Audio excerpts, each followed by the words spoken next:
किसी जमाने का जिक्र है कि एक छोटे से गांव में कालू नामी एक किसान रहता था। कालू बहुत मेहनती था, मगर उसके दिल में लालच का बीज बोया हुआ था। उसके पास एक ऐसा जादुई प्याला था जिसमें वो जो भी अनाज डालता वो दुगना हो जाता।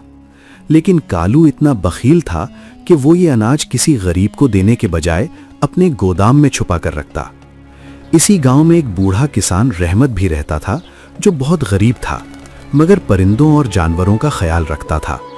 एक साल गांव में शदीद कहत पड़ा और पानी की किल्लत हो गई।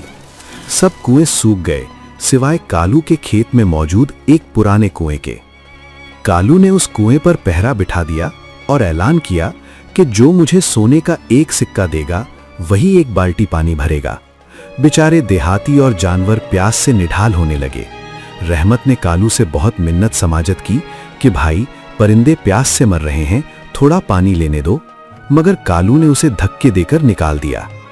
एक रात जब कालू कुएं के पास बैठा अपनी दौलत गिन रहा था तो कुएं से एक भारी आवाज आई, कालू, तुम मुझे जितना दोगे मैं तुम्हें उससे 1000 गुना ज्यादा दूंगा।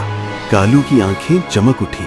उसने सोचा कि अगर मैं इसमें अपना जादुई प्याला डाल दूं तो शायद मुझे हजारों प्याले मिल जाएंगे। लालच में अंधे होकर उसने अपना कीमती प्याला कुएं में फेंक दिया। कुछ देर खामोशी रही, फिर कुएं से जोरदार आवाज आई, तेरा तोहफा कबूल हुआ, अब पानी का सैलाब आएगा। अचानक कुएं से पानी इतनी तेजी से निकला कि कालू के तमाम अनाज के गोदाम बह गए। वो चीखता रहा मगर पानी नहीं रुका। लेकिन हैरत अंगेज बात यह थी कि वो पानी कालू के खेतों से निकलकर सीधा गरीब रहमत के बंजर खेतों की तरफ मुड़ गया और वहां की फसलें लहलहाने लगीं। अंजाम, जब सैलाब थमा तो कालू का जादुई प्याला और तमाम जमा किया हुआ अनाज गायब हो चुका था। वो अब बिल्कुल कंगाल था, जबकि रहमत के खेतों में हरियाली देखकर पूरा गांव खुश था। कालू को समझ आ गया कि कुएं ने उसे वही दिया जो उसने दूसरों के साथ किया था, यानी खालीपन। नतीजा, जो दूसरों का रिस्क रोकता है, अल्लाह उसके रिस्क के दरवाजे बंद कर देता है। लालच की इंतहा सिर्फ नुकसान है।